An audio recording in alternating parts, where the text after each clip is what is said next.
Ayan guys, kakatapos ko lang magluto guys. Si Inday na naman ang nagluto ng pansit.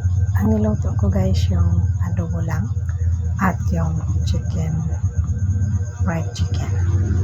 So ayan guys, pinadamihan na ang luto para madami-dami din na makakain. Ayan guys, kiluwag jud ang pag ukay-ukay kay di makaya og isa lang katawang mag-ukay anang pansit. So, tanawan lang ninyo. Ang isagon na ko na guys ay bihon, pansit, o karning baboy. Wala na gisagon na guys para sa pansit guys. So guys, tanawan lang ninyo. Super dami. Yes. Tapos na ako magluto guys o fried chicken o kanang adobo o humba, semi-humba ang gahimo na ko guys para sa sa preparation. So bisan gamay lang tuod guys, pero tamang-tama lang ang among luto nga makakaon ang tanan. Guys, tingnan nyo guys. Yan. Diba? Kastang pagdaghana sa pansit.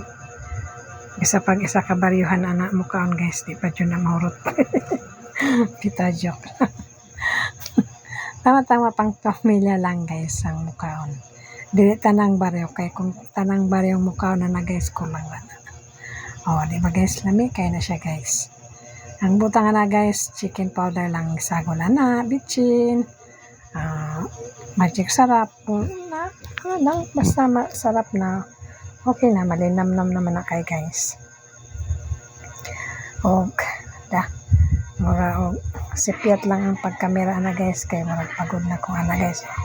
Tana mo na akong fried chicken guys giluto. Ayun na guys, preparado na para kaon ang tanan. Gidalitso na lang nako guys for shortcut para wala na kuskus palungos para matingnan na ninyo.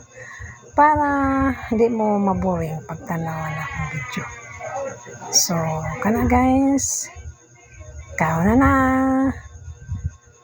Kaon na good guys. Kay gipanggutom ng mga tao.